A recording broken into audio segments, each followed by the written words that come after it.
Good evening, everyone. Hello, welcome. Thank you for joining us. My name is Christine Muir. I am the community librarian at Cary Library, and I am so excited to be part of this event tonight in partnership with the Human Rights Committee. Just a couple of things that you should know before we start. We are recording this program. None of the attendees will be on camera, so the recording will mostly be Nick and Frances in conversation.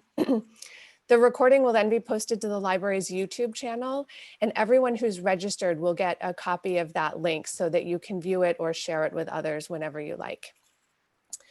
There is an opportunity for audience members to ask questions, and we would request that you do that through the Q&A button, which is probably a little bit to the right of the screen. It's not right next to chat. But Nick will be managing questions through Q&A, so please use that if you have a question for Frances. If you have a question that I can answer, something related to the library or the technology for this program, you're welcome to use chat for that, and I will respond to people in the chat throughout the evening. I will also be sending you the follow-up email tomorrow, like I said, with the link to the YouTube video and a survey asking you what you thought about this program and what else you'd like to see us offer. So I thank you in advance for thinking about that and completing that survey. And with that, I will turn this over to Mona Roy from the Human Rights Committee.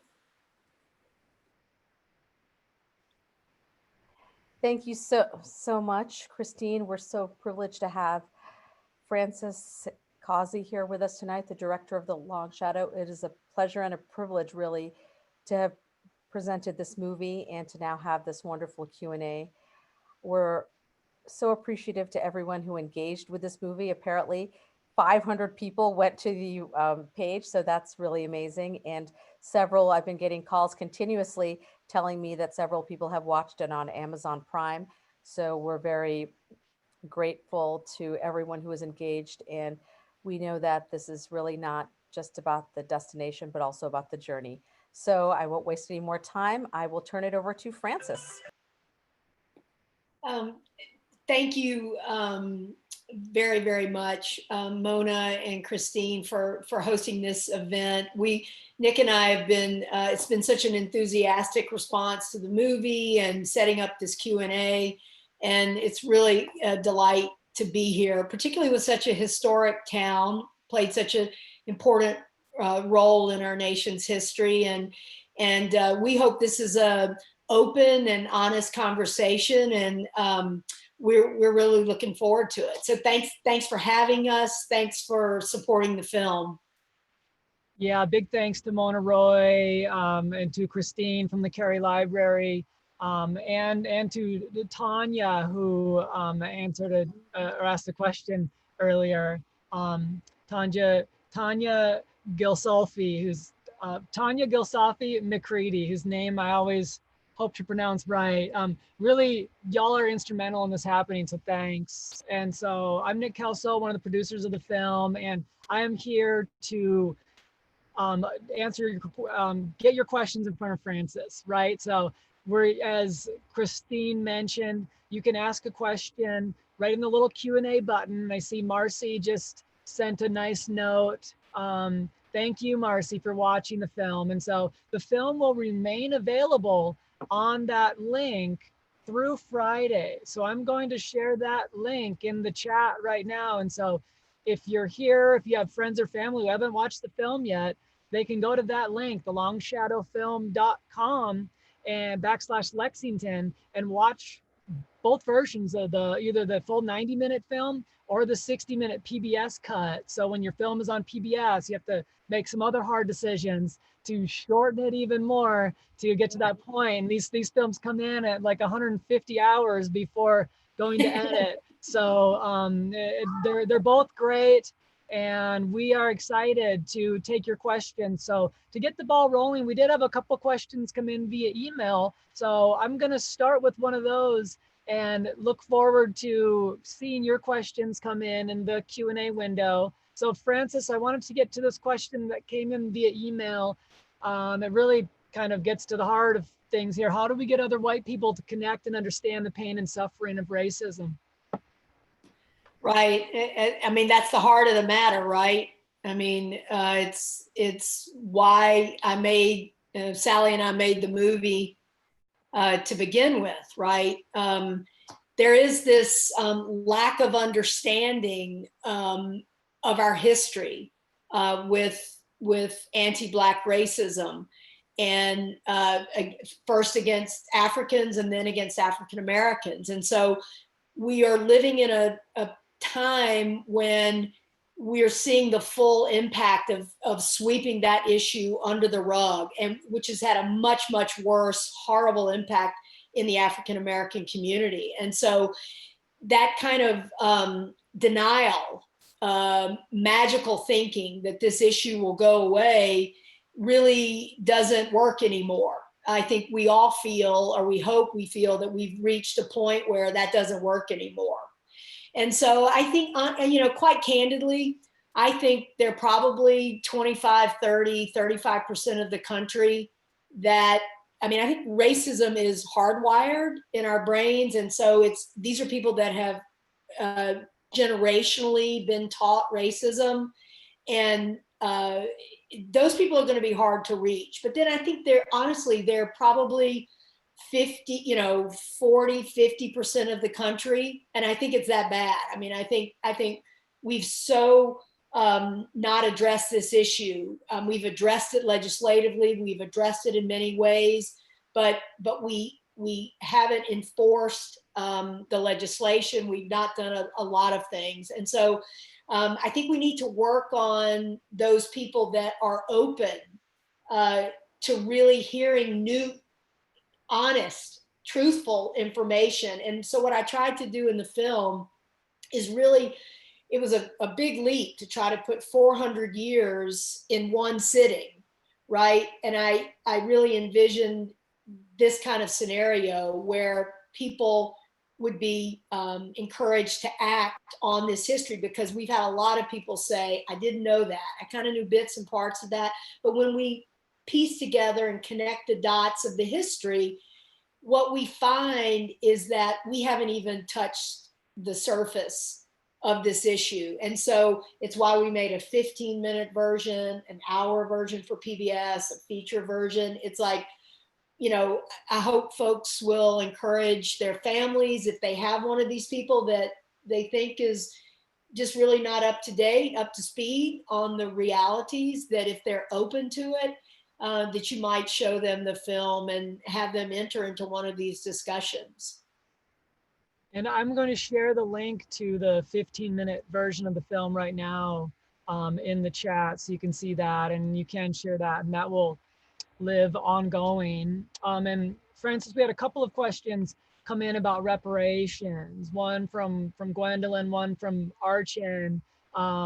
It's hinted at in the film. How do we move forward as a damaged nation? Is reparations the way? And Archon adds, didn't we, and undergoing the kind of change consciousness that Japan and Germany underwent? How can we? They're talking about changing the consciousness and also talking about reparations. Right. There's just no question that it's about reparations, right? For every $1 an African-American person has in our country, a white person has $10, and that's median average. And so this is the whole point of the movie, right? To look at education, employment, and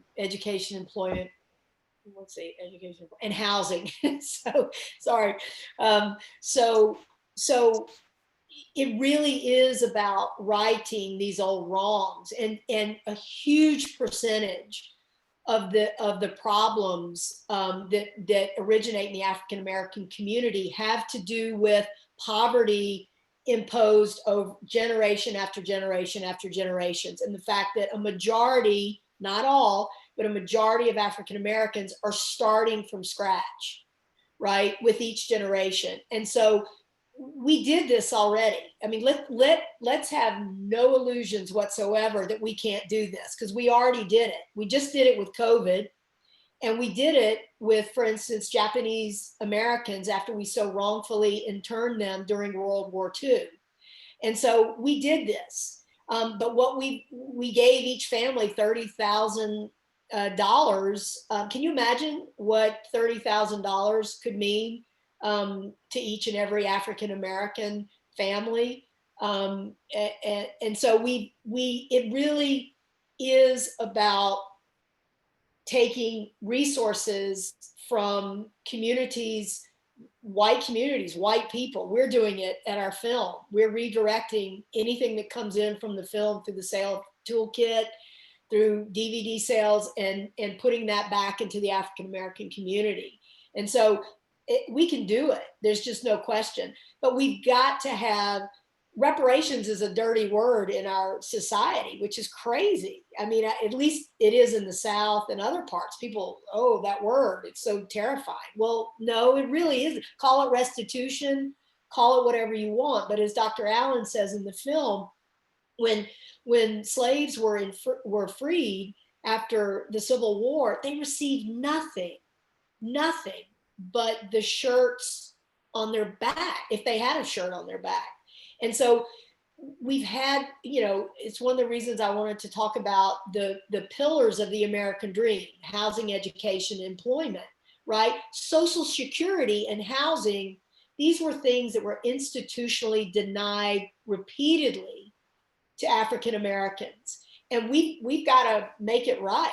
I mean, and so I encourage us to do, South Africa had apartheid for about 50 years, but they're trying, it's going to be a unwinding, and we got to wind up, and it's not going to be easy, but we have to do it. The issue of the impact of slavery and Jim Crow on African Americans today is a burden that they should not bear solely by themselves. We have to, as white people, as white folks, and as fellow Americans, black, white, brown, yellow, doesn't matter. There's a unique history. No other nation institutionalized anti-Black racism the way the United States did. Brazil came a little bit close, but nobody did to African Americans what we did. And so we've got to make it right. And we have to do that through money. Absolutely. I wanted to turn to a question about implicit bias that came in from an anonymous attendee. They say they were wondering, in the process of researching this film and tracing your family's history, what kind of implicit biases did you uncover in yourself? Did you discover racist beliefs that you might have held that you were not aware of? That's a great question. And honestly, on some level, I knew Sally and I, we felt this terrible burden, having witnessed what, not ourselves, because we weren't going through it, but we saw what African Americans were going through in what was the apartheid South.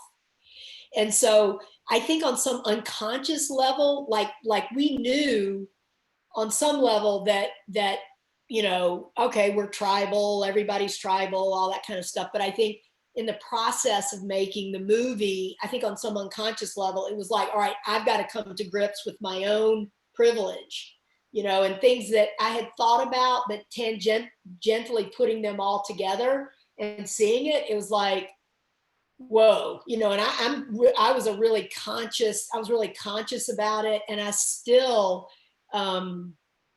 confronted things that were uncomfortable. A lot of them were learned, right? They were passed to me, but I never felt that congenitally. I never, I knew on some level we're all human and all that kind of stuff. But when you grow up in a family like I did, where you really benefited from the profits of slavery, and it's like, I say it in the TED Talk. I don't know if you've had a chance, any of you have had a chance to look at the TED Talk, because I get a lot more personal in the TED Talk. I wouldn't have gotten into the University of North Carolina at Chapel Hill had I not been a legacy, had I not been a fourth generation legacy.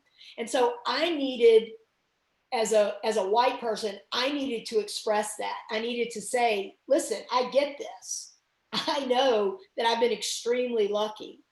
And I've got to right this wrong. I need you to know that, I wouldn't have, a huge amount of the film. The film itself was made from profits from white privilege. And so we washed that money and we made it, we took that money and from a private foundation, and we made this picture, which is, by the way, never producing profit. It's not a profit thing. We don't make profits. It's documentary filmmaking is wholly nonprofit, and any profits that we've made have gone back into the African American community for the most part.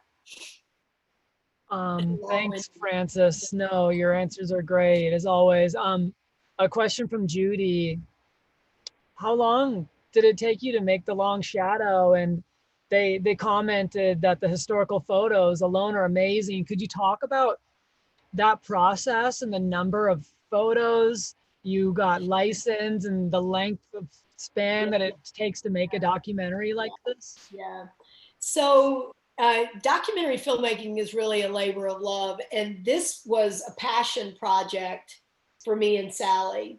And it was, I mean, I get approached about making films, and funders come and say they want to make these films. This was something we had to make.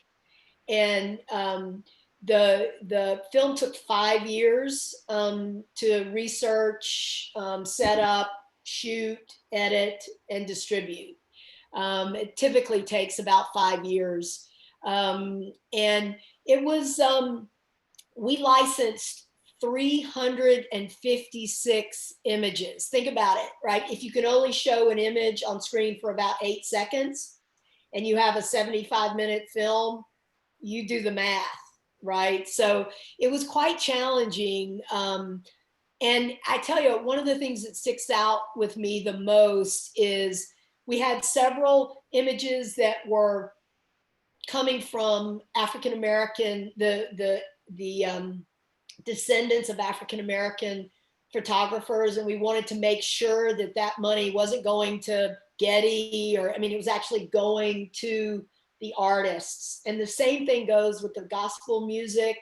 It can be really challenging because honestly, these artists, whether they were musicians or photographers, their work got appropriated, by big music companies and things like that. So it was for us, we're a tiny, fully independent production company. And so it was quite challenging to get the right image. And then we spent, honestly, a couple of years just licensing the images because we wanted the exact right image, for the particular place in the movie. So it was a great question.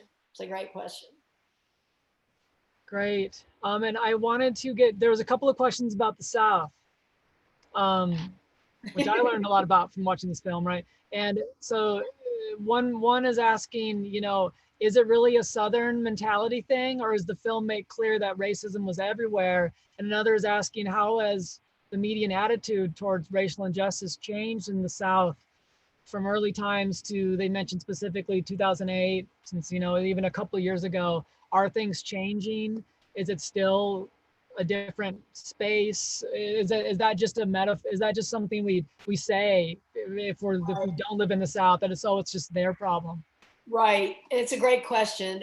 So really one of the main underlying themes of the movie is that the South, because of its solid voting bloc, and we're talking about the era of the Dixiecrats, right? Because they were so powerful, politicians from other parts of the country really pandered to get the Southern vote. I mean, we could have had universal health care in the 1950s were it not for the South.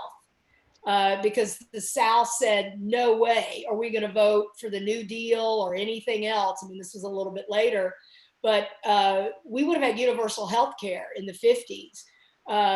Had the South not exerted, they weaponized their political power. Now, of course, this had spread to the rest of the country way before, the 1950s. So I talk about the first dog whistle that my uncle participated in to basically signal to the slave owners in the North that slavery was going to be preserved, right? He was the elder statesman of the Virginia colony that was very powerful and influential in, in the Continental Congresses as the new country was being formed, as America was being formed. And so it was spread. The power of the Solid South was, its legacy is still with us today. So that's a good connect the dots to today, right? So it used to be that, as we talk about in the film, I mean, it used to be these dog whistles went underground. And for reasons that I fully believe connect to our failure to deal with this issue, right? Anti-Black, institutionalized anti-Black racism. And I really don't like to politicize things, because I'd like to think I make movies that people on both sides of the aisle can relate to. But I think it's just would be a sin of omission to say that we have a president who doesn't even use dog whistles anymore. Right? I mean, he's dealing with, I think, 25 to 30% of the country. I mean, I hate to say it, and I love this country, and the greatest form of patriotism is protest, and my movie is a reflection of that. But they're about 25 to 30 to 35% of the country that truly, truly believe that white is superior to Black and African American, and that is just wrong. I mean, first of all, it's completely inaccurate, and so, but we've got to make people understand, and we may not reach that 25 or 30%, but man, I'm happy to go after the 25, 30% or 20% of undecideds, if there is that amount, And I think it is growing, albeit slowly, but I think it is growing. Yeah, it's better in the South. To answer your question, it's better. I mean, I love going to Atlanta. I mean, Atlanta is a pulsating, vibrant, wonderful, wonderful city, because it predominantly is run by African Americans, and it's a wonderful place. It's got its issues, but there's Black empowerment there, and it's wonderful to see. Mm-hmm. Great. Can you talk about the resistance that came together as you were putting together the film, either be it from friends, your own family, the powers that be, in doing this work, and also what brought you to the space of understanding that led you to creating the film? So I think for me, Ferguson really galvanized me, catalyzed me to make this movie. I did a lot of research on Ferguson. I was a CNN producer for many years, and I left CNN because that's a whole nother story about the failure of mainstream media and putting pundits up and not explaining issues, putting reporters in the field. And so I researched Ferguson and found that part of the resentment, part of the anger there stemmed from a municipal court system that was being run by private corporations.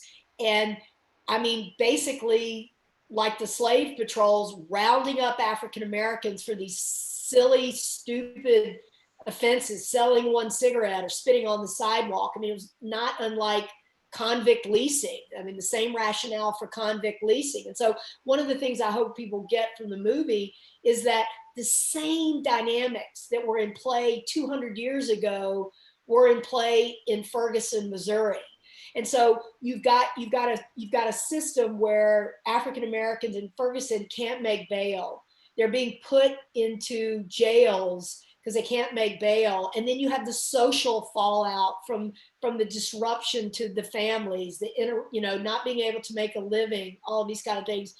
And so that really spurred me to look at my own situation. And it's a kind of a weird thing how documentary storylines come together. But I discovered my own ancestor had played this role in codifying slavery in the new America.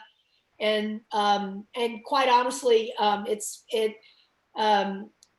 family, they don't really understand what I do, and they're kind of conservative. They're all business people, and they kind of tolerated me up until The Long Shadow, but kind of the wheels came off after The Long Shadow, and it cost me relationships within my own family. But what I do is so much a part of who I am as a person. And so I had no choice.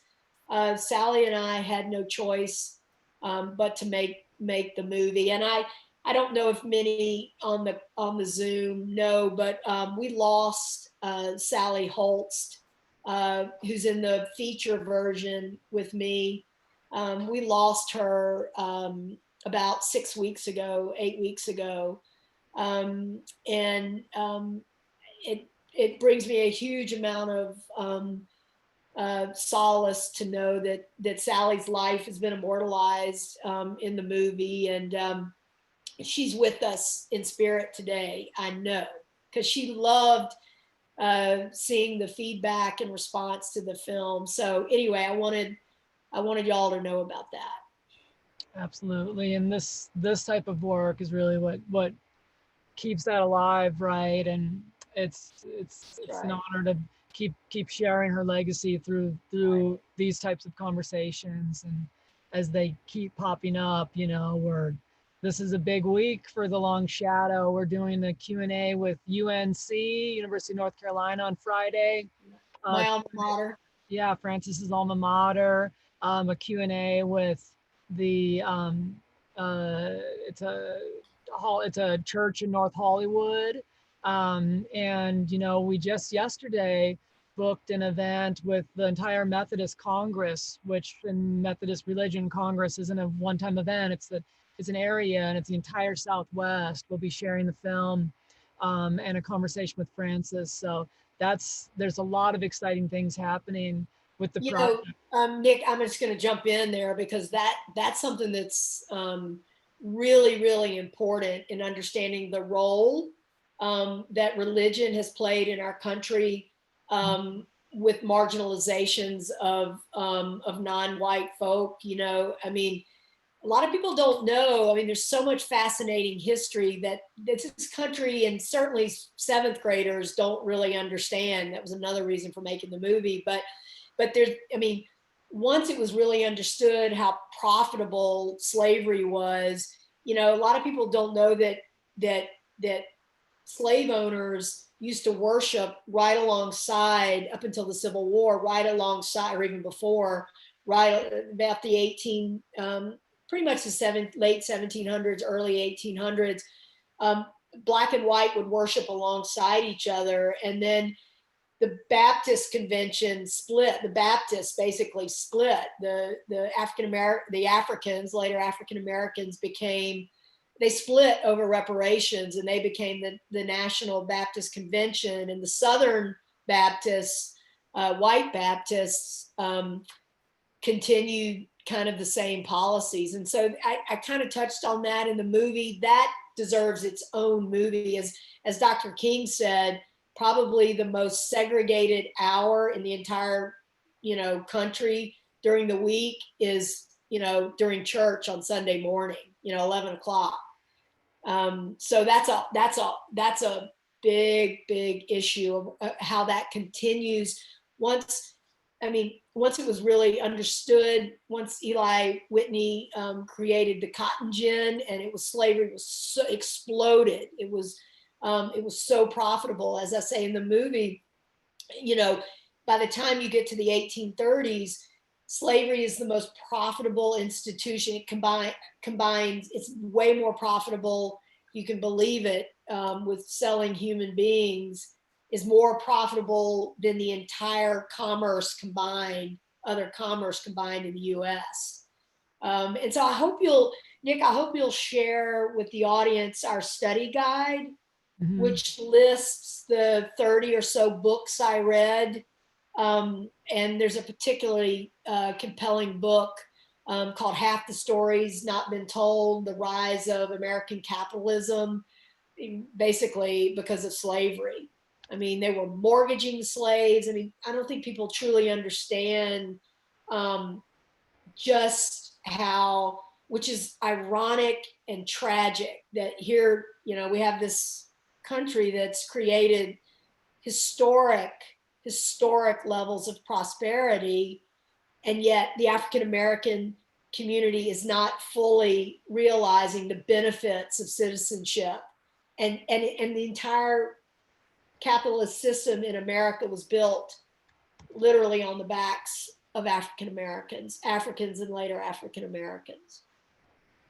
Absolutely. And I just shared a link to the resource list. I know you read many, many books, and we put together a list of resources and books, films, podcasts, online resources. We're really fortunate right now, and we're in a place where there's so many resources that we can share and we can utilize. So I just posted that in the chat to everyone. And I wanted to get to this really great question that came up, Frances. They say, thank you for producing this documentary. This history needs to be spread widely. But at the same time, with many predominantly white, liberal, educated, suburban circles, anti-racism has been spreading rapidly, and they say at least rhetorically, and I would agree. And they predict that the majority of attendees on this webinar probably already believed in white supremacy, its roots in slavery and the ways America needs to engage in reparations.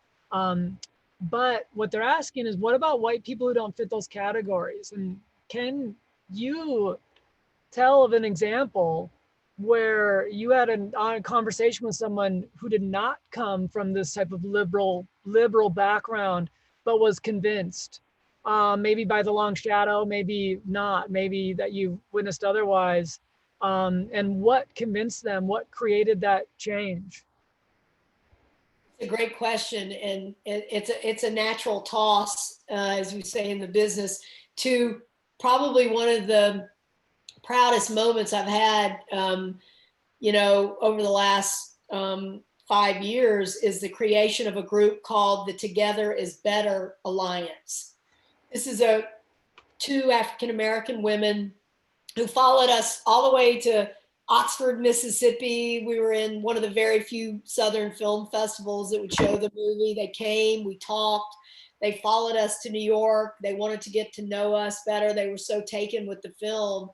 And they formed a 501c3 that really gets to the heart of the issue, which is we need to have more Black and white people living amongst each other.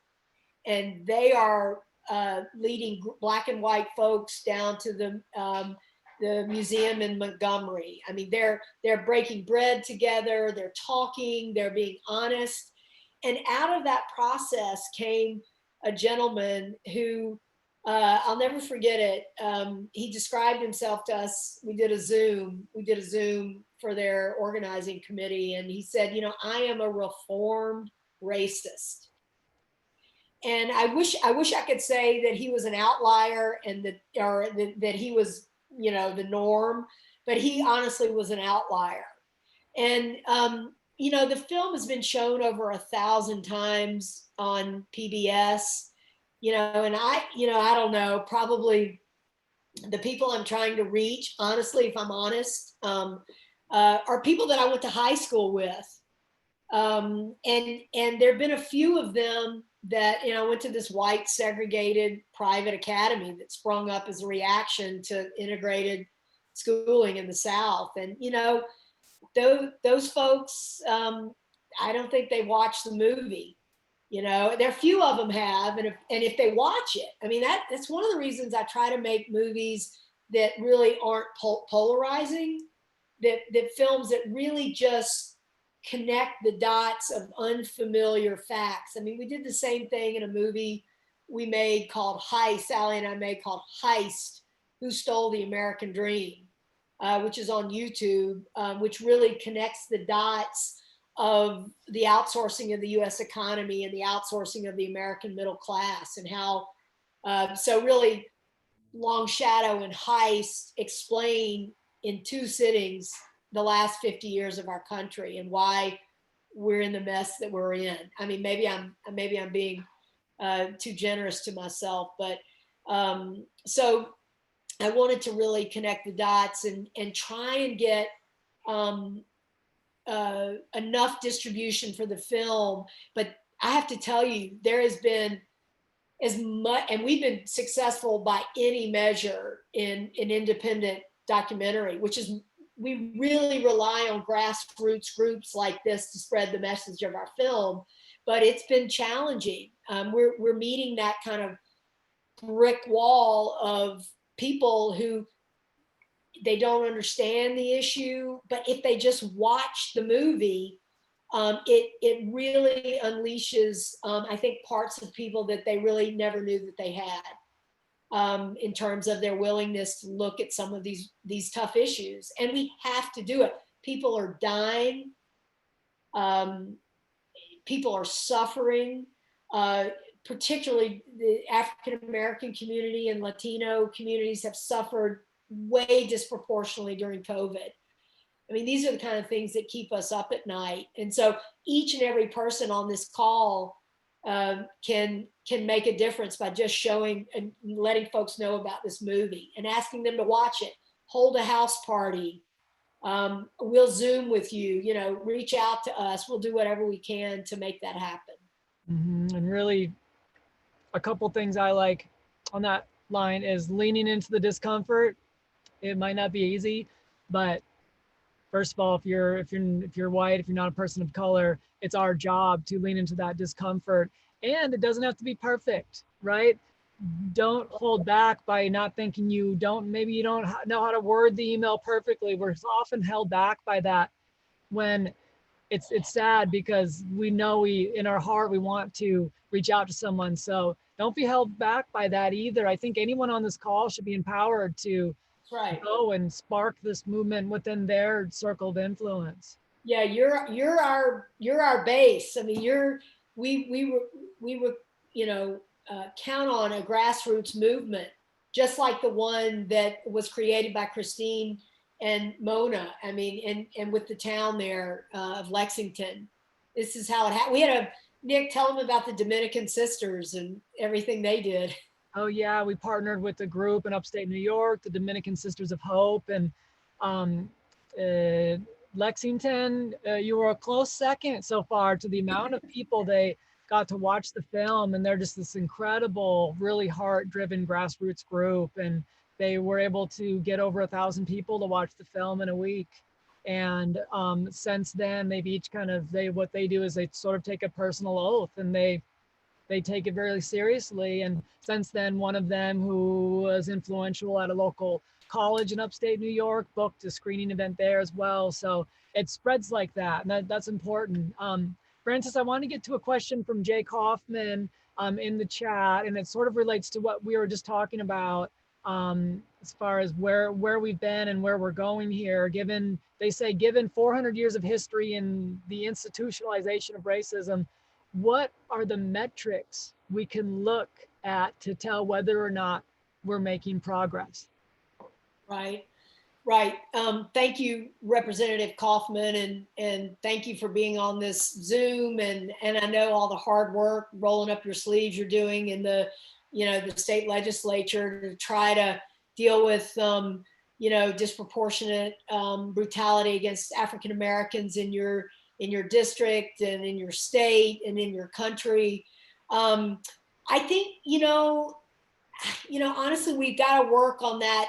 For every dollar an African American has in our country, a white person has 10. Honestly, we need to get to somehow where we can measure, where we're taking from, we're taking funding from police, all the stuff that came after 9/11, right? All the police departments across the country were funded with this huge amount of money, and they got all this tactical gear, and they got away from community policing. And so, we need to reproportion these state budgets, these educational budgets. I mean, follow the money. It's like we need to have white parents say, okay, I'm okay with taking from my resource-rich child's school and putting it to less resource-rich schools. I mean, we all need to not be in fear and know that we need to, support politicians that get this. I'm not in a position to have my taxes raised because I don't make more than $400,000 a year. But if I made more than $400,000 a year, okay, as long as that money's being directed. And I think this is why we need to have like a Kerner commission, right? So I hope you will all support HR 40, which is in committee, which is a reparations bill. We need to support a Truth and Reconciliation Commission on a national level. We need to raise this issue. We need to have hearings that are broadcast for 2 straight weeks or whatever it takes to get to the bottom of the impact of slavery and Jim Crow. We need to have a national consciousness raising, and then we need to take the recommendations of that commission. We did this already with the Kerner Commission in the 60s. The problem was we didn't enforce those changes.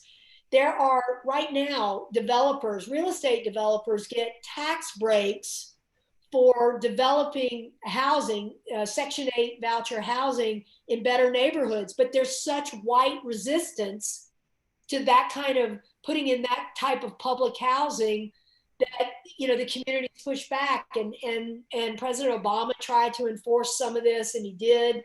But we've got to raise the consciousness. We've got to change hearts and minds. I mean, the legislation is there, but we've got to force the pressure on our politicians to enforce it, right? We've got to enforce it. So, I mean, when you hear polls that say people are losing support for Black Lives Matters, I mean, that's just bullshit. It's like, this is going to take years and years and years. And I think our young folk understand that. It's going to take years and years and change, but that doesn't take you off the hook for you doing your part. And the woman, her name escapes me, who wrote the book about white fragility.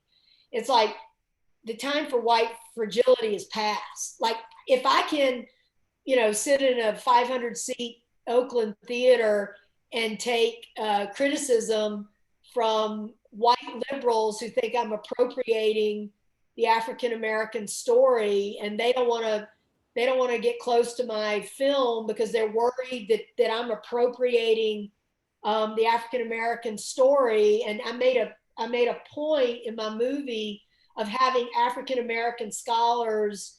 I've made a point of highlighting, featuring African-American scholars and having them tell as much of that story as I could. But it's like, I made this movie. I'm happy to step on some toes because it pales into comparison.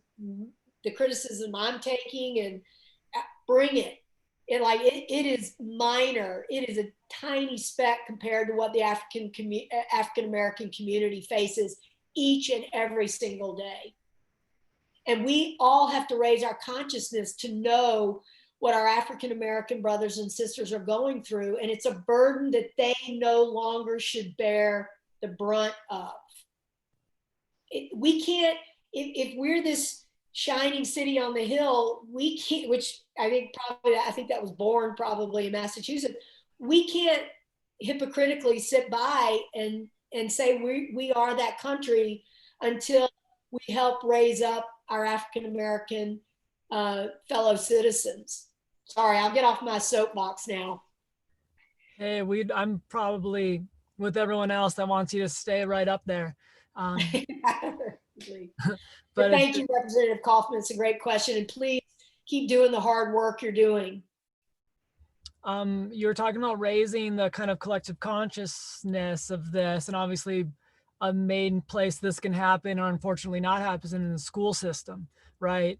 So I'm from an era, and you probably are too, where we didn't get much of this in school system. How is that changing? Is it changing? And Stephanie asked, are we getting any traction of schools, high schools sharing the film? Right. And so it's a great question, and it's a pretty complicated answer. So one of the problems with school systems, quite quite honestly, junior high and high school, is leadership kind of not being sure about the movie and the controversy around it. I mean, I find that hard to believe, but it's challenging getting into the junior high and high schools. But on the issue of teaching this history, it's going to come from the PTA. It's going to come from parents out there listening. Most of our nation's school books, history school books, 7 through 12, come out of Texas. I mean, quite candidly, Texas is whitewashing this whole history. You know, they're making slavery a states' rights issue. And I have a feeling most of those textbooks aren't in Massachusetts schools are coming out of Texas. If I know Massachusetts the way I know Massachusetts, great state, you're not having that problem. But I've had parents on many Zooms say, I've looked at my 7th grader or 8th graders history textbook, and I've gone to the PTA, I've gone to the supervisors, I've gone to the teachers and said, no. And there's a lot of pressure on the Texas School Book Commission to not rewrite this history. If anything, we should be open and transparent. Unfortunately, a lot of this history has been lost, which is another reason I really wanted to make the film, is to make sure that in one sitting, you could get a pretty reasonable estimation of the past, where we've been, where we are now, and where we need to go. So education is obviously key. So if you're reading your child's textbook and it's at all, whitewashing this history, make your displeasure and be known. And there are folks down in Texas and all across the country that are trying to change our nation's school books.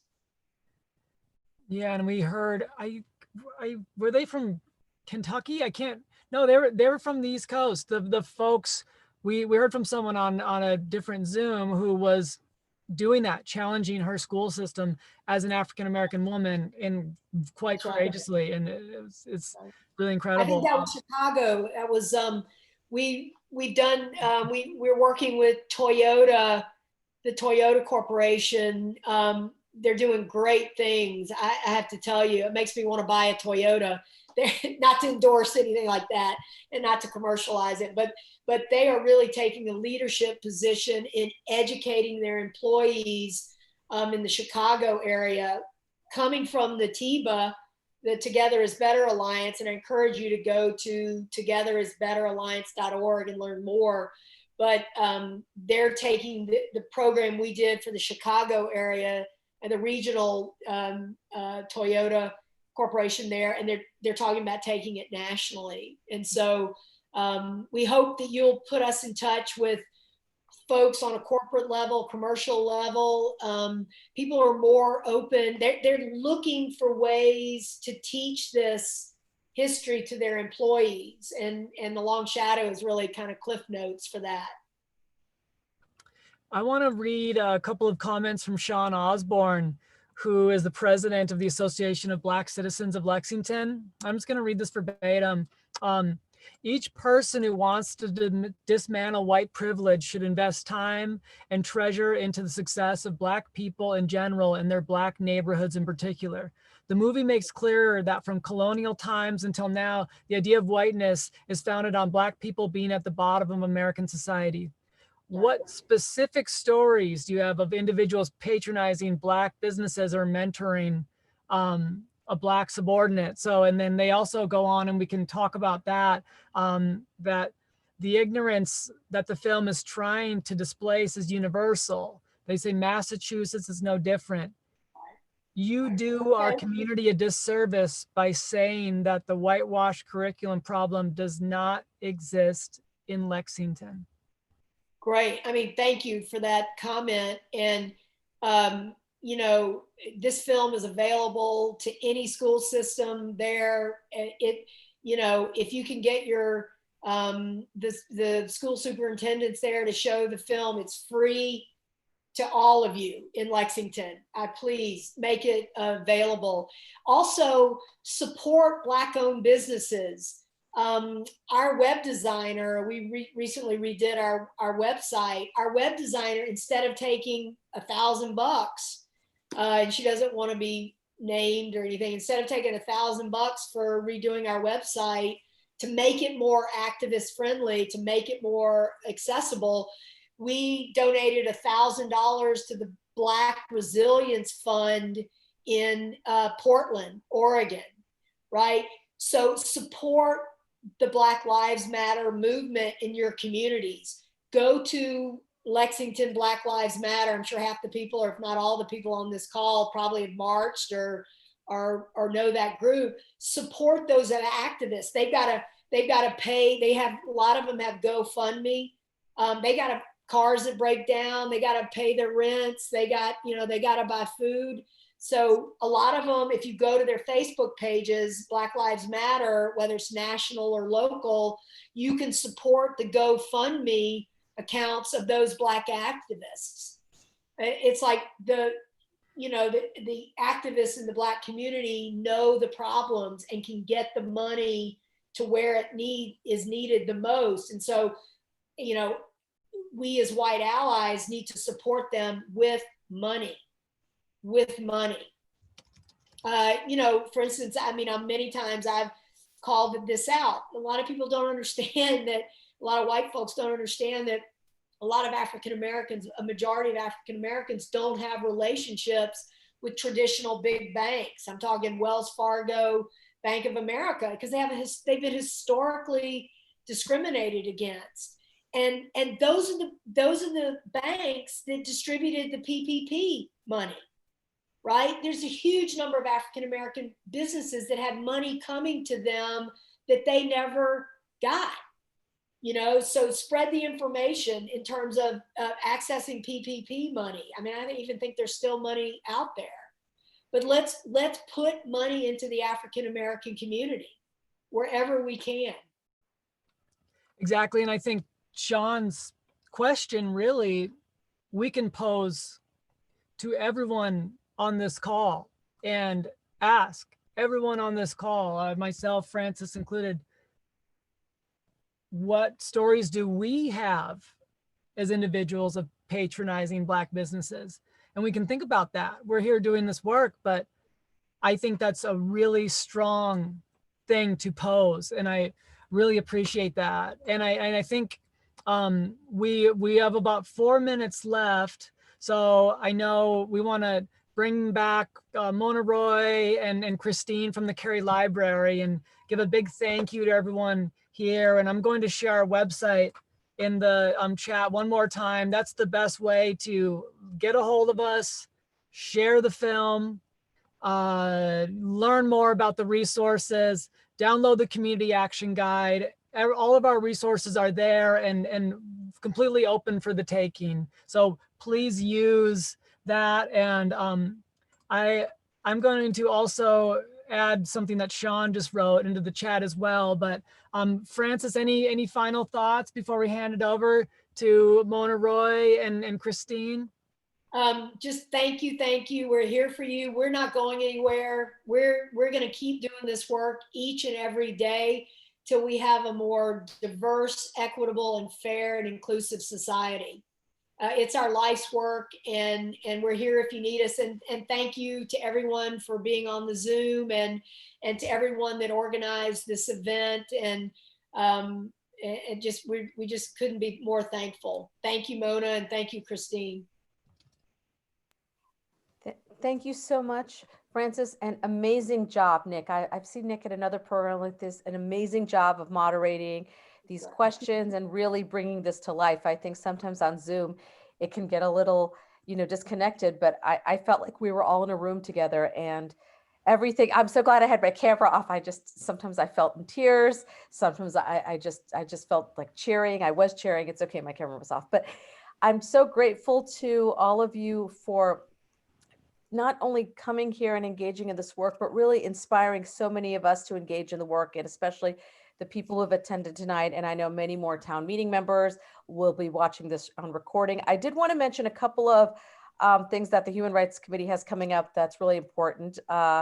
This Sunday, we have a special event, Sunday, October 25th at 4 o'clock, listening to Black voices. And so this forum will feature Black people who have other historical marginalized identities, and it's sponsored by the Human Rights Committee, but it's brought to us by many organizations, Lex Pride, ABCL, many organizations in town. So we're very grateful to them. We also have, if you want to see something and stand up for someone, a good way to do that is by being an active bystander. We are offering active bystander training on Saturday, November 7th. Please do sign up on our website. And finally, mark your calendars for Transgender Day of Remembrance. All of these things will be on our website, which you can Google and find easily from the town of Lexington. But I wanted to mention this Sunday's event particularly because we don't want you to miss it. And I just want to thank the Cary Library, a very important partner in this equity work. They do incredible work with resource lists, book lists. I believe they will kindly share a lot of this information. We will also post it on our website, and we definitely want your feedback, only the nice stuff. No, any feedback, all feedback, nice or less than nice. We really want your feedback so that we can do a better job in serving the community, which is the only reason to volunteer for any committee. And I believe that's it. Christine, I will wrap things up with a final thank you to Frances, Nick, and Mona for letting us host this and for giving us your time tonight. Thank you to everyone who attended the event. As I mentioned at the beginning, I did record this and I will be sending out a follow-up email tonight or tomorrow with a link to the recording. I believe I captured all of the resources that were put in the chat, so that will also be in the follow-up email. And to hit on what Mona said too, there will be a survey. So if you have some constructive feedback or positive compliments about this program, it's all welcome. The library in particular would like to know what else you'd like to see us offer in terms of programming, whether along the same lines as this or on any other topic. We like to get your input so that we can plan around that as much as we're able to. So thank you to everyone for coming tonight and for participating in the way that you did, and watch for the email, and hopefully we'll see you at another event. Have a good night, everyone. hope to see you on Sunday.